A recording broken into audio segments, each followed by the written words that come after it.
All right, we're like a well-oiled machine here at 9:33. We're gonna get everyone back. It looks like people are returning. I see screens coming back on. We're going to break into our team groups, and each team has some folks from the department, a CPS personnel, either a regional director or one of their workers, who has been provided some specific county-wide or county-level data about your region. And we've asked those people to at least initially share with your group what that data, so that you can discuss it and consider it in the backdrop of kind of what we've all identified today to be our overarching goal and the vision of the department today. We are going to ask that you find somebody in your group that would maybe be a note taker, that when we get back together with the main group would be willing to briefly put in their notes in the chat, so that we can all kind of have a flavor for things that you discussed, or at least the highlight of certain things that you discuss.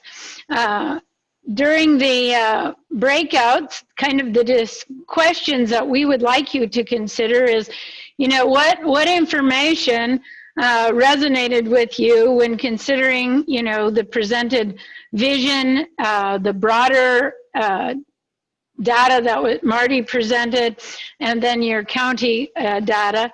What do you think needs improvement in your county? What are the things you think that you are doing really well?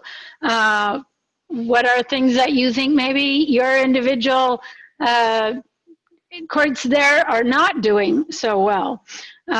We want to know your thoughts on what does the data tell you about the impact on families and children in care, and try to formulate some steps, or your next steps, at least one that you're going to, that you think as a group and as individuals in your jurisdiction that you can take to improve the outcomes that we've been discussing here this morning. And so we are going to be in our groups for, I can't remember how long now, Kelly, about half hour, 40 minutes, 45 minutes. 45 minutes. So have an opportunity to really discuss these things. And so we'll go ahead and break into groups, and hopefully you'll solve some big issues, or decide your work that you've done is already really great and how you can improve it going forward as well. Do you think? We've got 96, yeah, I think everyone's back. Well, we do have everyone back. So we would ask the note takers to maybe put in the chat kind of, you know, what they thought the highlights of the discussion were. And then I'm going to ask some of our judges to report out maybe a couple minutes on, you know, things that you discussed. I got something at the bottom here. I'm reading the chat now. Missoula and what? I think it's just the Missoula. Oh, it's the Missoula data. Okay, I thought they were telling us something about they were having some trouble getting it back in or something. Just wanted to kind of take, I'm sure everybody has different issues in each of their judicial districts that they're working on or were concerning to them. And so we'd like to just take a couple of minutes from each of the groups and kind of hear what went on. So Judge Rieger out there, tell us what your discussion was. I'm out here. Good morning. Good morning. So we in Dawson County out here talked about how we all have concerns about the adoption and guardianship time for permanency being so long. I said that we need to improve where things go to Helena and die on someone's desk But then Mr. Barnowski informed me that that actually has been improving, so that's wonderful. And I hope that those adoption times will turn around a little faster. We talked about the improvement of communication between the department and these families. We're short caseworkers out here. I know that. And so they're just working their butts off out here. And I'm sure it is hard to keep up with all of the cases. A great point that was made was that in hopes that the department could be more of a community resource rather than an enforcement tool, that many of these families lack mental health, social issues, life skills, parenting. And by the time the department intervenes, you have to re-raise the adults, kind of like in treatment court. I know that Justice Gustafson, you're familiar with that. When you have people in your treatment court program, it's like you're raising adults to teach them the things that they never learned when they were growing up. So rather than people holding their cards close to the vest, being a place where families can go for help, rather than thinking, gosh, I opened my door and the department's going to take my kid, and I'm not going to get them back maybe for a long time if I get them back at all. At the long-term trial home visits would be appropriate, kind of a supervision, loosening the reins, helping them, slowly backing away rather than just giving the kids back, doing a short trial home visit and then dismissing. We talked about how things in Eastern Montana are hard. We lack resources, but we also talked about how we can reach out to other communities using Zoom or electronic connections. And we talked about starting the pilot program that you and I talked about, Justice Gustafson. The department pointed out they're doing these family support team meetings, which has really helped in the communication with the families and the approach that the families have taken towards the department. Casa mentioned that it shows just a different attitude of the family towards the department, accepting help rather than help being forced upon them. So. All right. Judge Parker, care to share any of the things your group talked about? Well, thanks, Justice Gustafson. I got to say, you really stacked the deck in terms of our group. It was like a little brain trust, so we had a little bit of an advantage. But it was really, I thought, a high-quality conversation. We talked about some trainings we've had in this region that have, I think, been beneficial over the years. Talked a bit about whether some of the numbers reflect a separation from children from mandatory reporters due to COVID. Marty said there's some nationwide research that indicates that might not be as much of a problem as we had all feared. Talked about how maybe some insights from Judge Souza's ICWA court could maybe be implemented in our region. Also a talk about some promising early results on guardianships as a possible remedy for a quicker permanency, more stability. And Cammie brought up a great observation about how in a guardianship setting, the parents really got more of an incentive to stay on board. And you can understand why, because psychologically, when your rights are terminated, how could that not be an emotionally devastating event that makes you feel like quitting? Whereas in a guardianship, maybe you're not the dominant parent, but you still have a role. So that's my attempt to sort of summarize. I thought we had a fantastic breakout session, so I liked it. All right. Marty, what did I miss?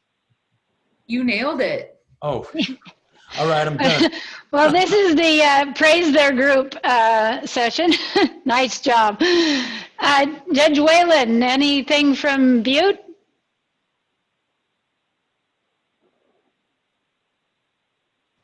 They were here. Okay. Yeah, we were talking about different deadlines. We were obviously pleased with the fact that the numbers seem to be trending in the right direction. We talked about hopefully looking for opportunities to get the children reunited with their parents quicker, given what data is out there. Jennifer did talk to us about the fact that they do have ongoing training going on. We discussed improved communications between the parties. And so I thought it was productive. We also talked about COVID and the impacts that it's having on our abilities to move forward at this point, and some of the additional delays that it is causing. You know, obviously there's some uncertainty in that area as to how much longer we are going to be under the thumb of COVID. And so, you know, we just discussed some different opportunities and some stuff that we were hopefully going to implement moving forward to try to get those numbers trending even better. All right. Judge Wilson, you're out there. Tell us what your group talked about. Our group really focused on the changes that are occurring and the improvements that can be made around our pilot project here in Flathead County. Judge Eddie and I are the two participating judges, and the team of attorneys and workers and treatment providers, as well as a moderator, had a very good discussion. And these are the points that I think that we agreed could be improvements going forward and how we could use this pilot project most effectively. The most important component of it, as I believe we all see, is that there is an immediate pre-hearing conference that takes place within a week of removal. Since many of these removals occur on the weekend as opposed to the weekday, and the day for our pre-hearing conference, the standing date, so to speak, is Tuesday morning or Tuesday afternoon, the parents are engaged with their attorneys, with the CPS, with the attorney for the department, with the moderator or mediator, and with treatment providers almost right away. And I believe the points that we wanted to emphasize as moving these things forward is to view the pre-hearing conference as a kind of work session to start looking at what would a treatment plan, if one is required in this case, look like.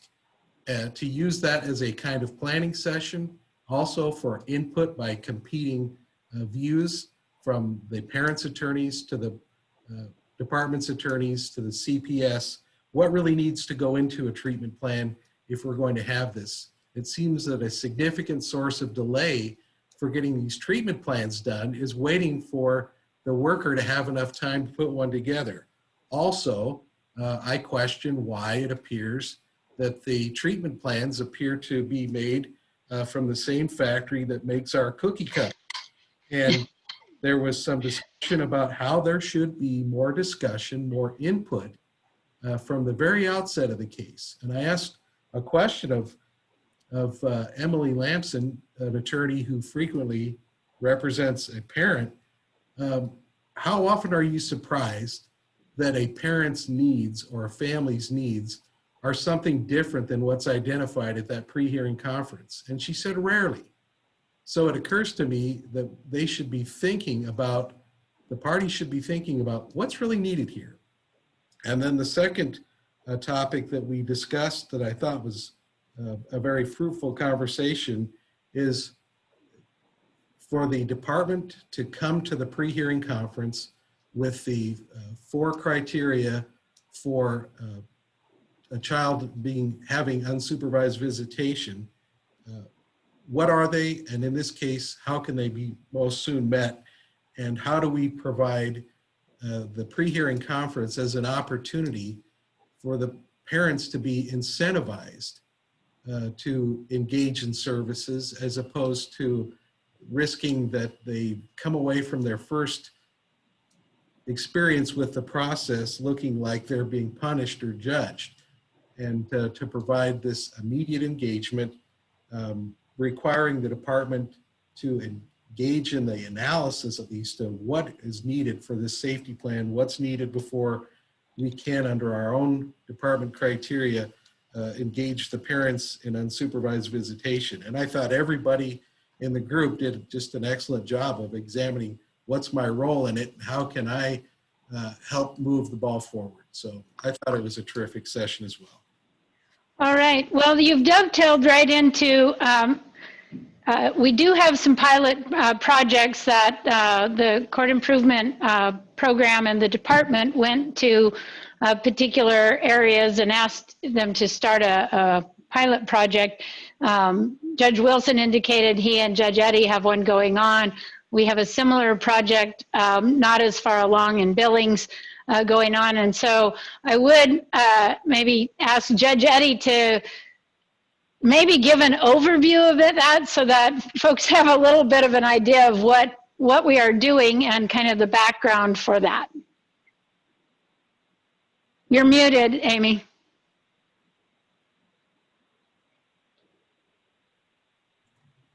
As Judge Wilson alluded to, we started this pilot project back on May 26th. So it's sort of the first removals in June that came in. He and I are participating in it. Judge Allison and Judge Albright are not. And the way it works for us here on a case assignment is that every family that comes in, we just rotate them every judge. We didn't quite used to do it that way. We used to take them in groups.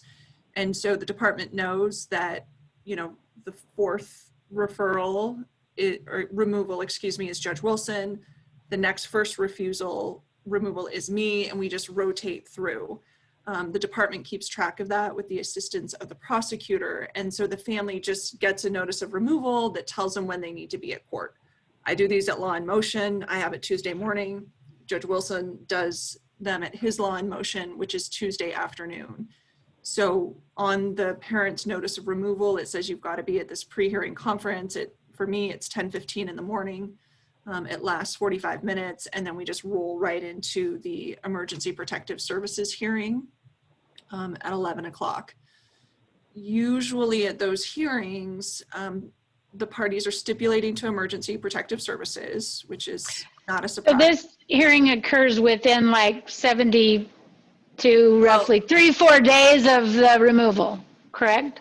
Yeah, they only occur on Tuesdays, so depending. Okay, so roughly a week then, yeah. Yeah, it could be as much as a week, but what we're finding is those removals are usually occurring over the weekend for whatever reason that kids are getting removed. So they're happening pretty quickly, and we're getting documents very last minute.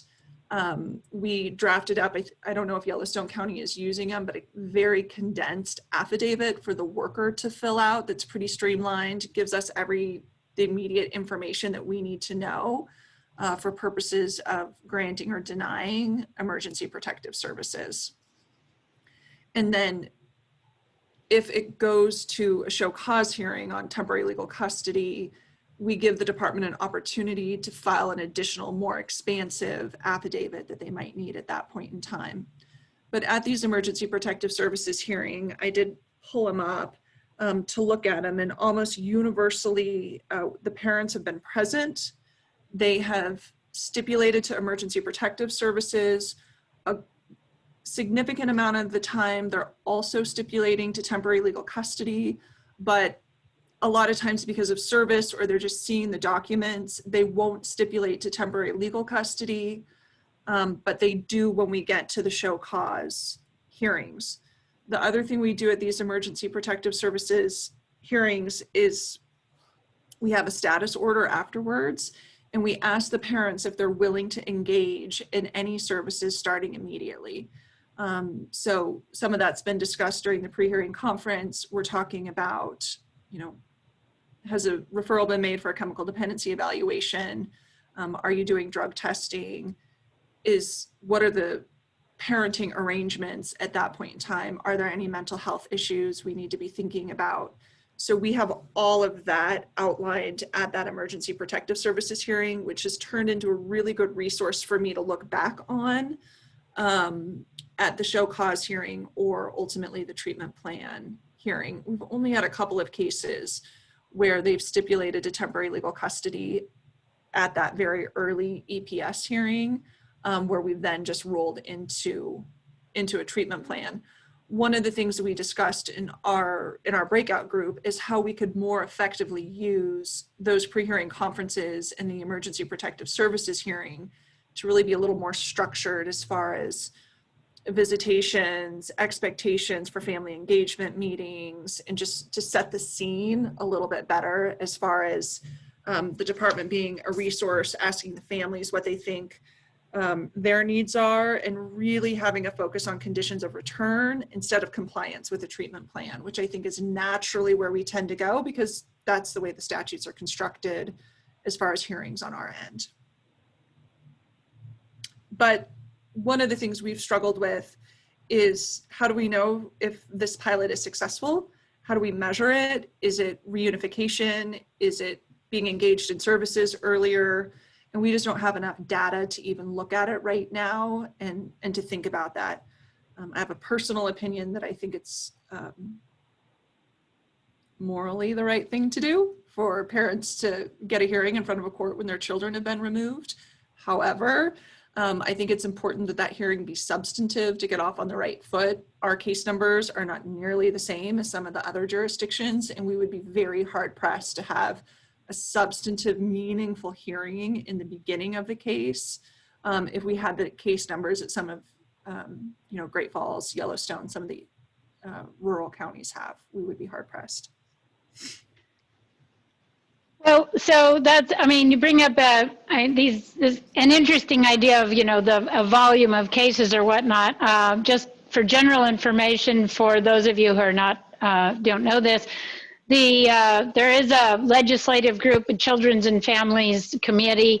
They have put together legislation that I think they are going to try to present at this legislative session, where I don't know how it will sail right now.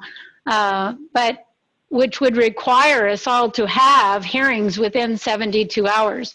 That was somewhat of the impetus for trying some pilot courts to try to do this, is to really get a handle on, what it would take to have a meaningful hearing, and, how could we do really good work if we move our hearings up.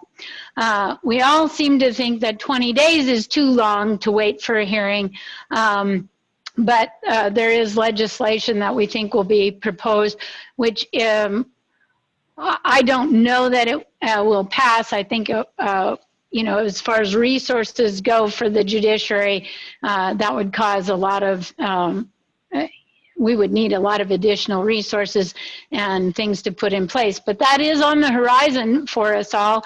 And really, we would like to be the ones that are engaged with saying, we can do this, but this is what we need to do it. And so I know Judge Fair and Judge Harada have also been so far, had started this. Judge Fair took over a pilot court that I was running before, and we have moved their pre-hearing conferences up as well as their hearings within 72 hours. And Yellowstone County, the rest of the judicial departments are coming on January 1. So if Judge Harada or Judge Fair have something to add as to their discussions or how things are going, maybe Judge Fair? Sure. Gustafson, and it goes off of a question that Judge Harada had asked in the chat, which is how we're using the DIMS system. And if you haven't used DIMS, it's a software system that sort of pulls in all the data from the case, treatment notes, appointments, things like that. So we had not, Judge Albright runs a treatment court here, so she had access to that. We had not had access on our regular caseload. It's been a really valuable tool, and I think that it's been valuable for the department and the lawyers as well. It is a good number of hours of data entry that our court administrator does originally to sort of open that up. We have that resource, but that would be a really enormous undertaking on that data entry too, depending on the scope of it. So Judge Fair, Judge Harada? I was just going to share that, I think the pilot court in Yellowstone County is doing really well. I think we're seeing quicker involvement with parents. They are participating, they are showing up, and I think that we're all pleased with that. The kids are getting to see their parents sooner. There's quicker visitation scheduled, and we typically have a treatment provider from New Day present at these hearings to go ahead and just schedule the chemical dependency evaluations and mental health evaluations, within a week of the child being removed, which is awesome. I also, use the DIMS program, and I'm hopeful that the department is going to start using DIMS a little more, because if I have the information in DIMS available to me, it just makes the hearings run a lot smoother. Currently, my law clerk is the one who's responsible for putting the data in DIMS, which is, it's a process, but she's keeping up with it. And, the DIMS program is a great asset, I think, for parents as well, because then they can keep track of upcoming appointments. They can see that they're doing well. They can see how many days they've been sober. And so I really like that we can use it. I hope the department can use it a little more. I'm not sure what their position is with regard to that. Also, I've been writing to-do lists for the parents when they come in front of me, and I literally hand them a to-do list of things to do, because sometimes I think that there's just so much going on and it's so overwhelming for them that to hand them a piece of paper that they can look at and cross things off can be helpful, especially if they're trying to come off of drugs, or they're emotional, or they just have a lot going on in their lives at that particular point in time. So I don't know if you want me to cover anything else about it, but I think Judge Eddy covered generally how we are also doing it in Yellowstone County. And we're hopeful that all the judges, except Judge Souza and Judge Todd, are going to be doing it very soon. Right. Judge Todd has a drug court, so he has no initial filings, and Judge Souza runs their ICWA court, which is doing similar things, but has some additional things going on with ICWA. So it really is a judicial, all of the departments are really going to be participating. I don't know, Judge Fair, did they cover everything you thought was interesting from your pilots and what your discussion was? The only thing to add from, I think, the discussion we had was this concept of these team decision-making meetings, which was a new thing to me. I'd never heard about those before. Apparently the department is going to implement those. And I think when it's a pilot court case where you have a pre-hearing where people are in court within 3 to 5 days of removal, it doesn't make sense to have that at day 10, because we just saw those people. And so our discussion was that potentially one of the conversations that needs to happen at a department level is that may be a really, really good time, 5 to 10 days before adjudication disposition date, to have that meeting with the attorneys, the department personnel, the parents, in an informal setting like a pre-hearing conference, to say, where are we going, what are the goals for the next 30 days? Because from my perspective, that's the window of time where things get away from us. Is we've gone through EPS, we've gone through show cause, parents are working their plans, we're hoping that visitation's going the way we think it is, but then people get busy and we get that kind of failure to communicate. And so the suggestion from our team was that potentially that TDM happen at 5 to 10 days before the adjudication disposition date. Plus, because we set those at EPS, that gives the department then about 5 weeks to get that scheduled. Okay. So it gives them a lot of lead time. It just seemed redundant if we're having a pre-hearing conference immediately before EPS. So we had lots of good stuff. We had a good group, and we all feel very lucky. We have a good group in Yellowstone County of people that work together. We're not afraid to fight, especially with Mr. Reinsma in tow. There you go. So last week, Judge Best, anything to add to the discussion here from your group? I had to be in and out because I was doing Veterans Treatment Court matters as well, but I don't think I have anything to add. I would defer to the folks that were on the committee.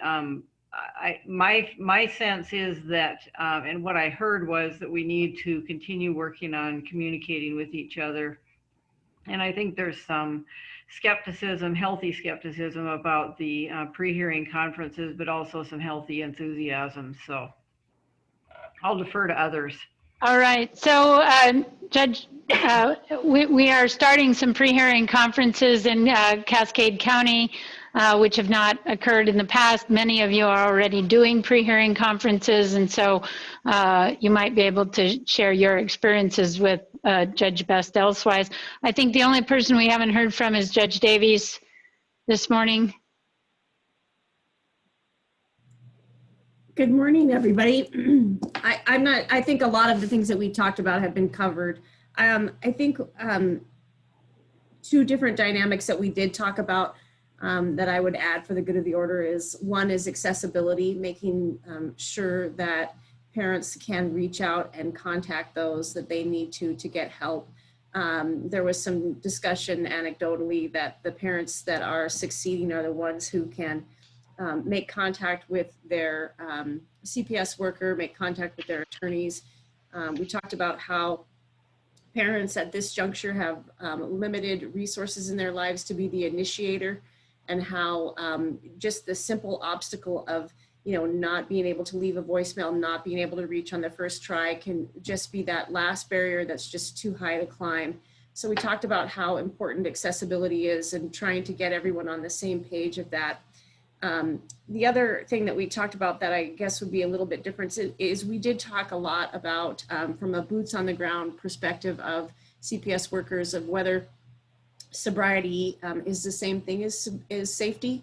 When we talk about, can you return a kid home safely if the parent isn't sober? There was a fair amount of concern expressed in our group by CPS workers that if a parent is, say, using heroin and is passed out, they can't safely return. And so we talked about how to distinguish sobriety from safety, how we can still get unsupervised visits, even if a parent is using, how we could maybe bring in other family members and try to broaden our circle of folks who might be available to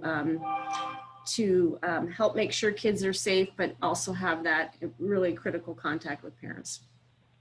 And I did forget Judge Halligan, but I'm sure everybody in Missoula is doing great work because your numbers are real low as far as the trending down of removals. I appreciate that, and we're proud of that, but as well, there's still lots of things to do. And so we talked about many of the things that folks have talked about: improved communication, trying to do more frequent kind of treatment team planning at the outset to get parents engaged. We aren't doing the 72-hour hold situation, or not hold, but hearing situation. We are doing intervention conferences, though, that have been very successful here. And so we look forward to continuing our discussions to make some improvements on the numbers in particular, because we have some long numbers, cases open for lengthy periods of time. And we're thinking about trying to implement more of a treatment court model, but recognize that parents do also need to have their day in court. So really a balance between trying to figure out our system or a system that would allow both engagement and an opportunity to contest. So thanks. All right. So because we were very worried about trying to hold a Zoom meeting because none of us had ever have participated in them but have not ever hosted them, we were very nervous about trying to go for a full day. And so we are really at the end of today. We have another couple of questions or Slido things that we would like to get your feedback on here this morning before we wrap up. And then we'll, after we do that, we'll wrap up and talk a little bit about what's going to happen tomorrow, and we'll be going on the rest of our day. So Kelly, you have our Slido.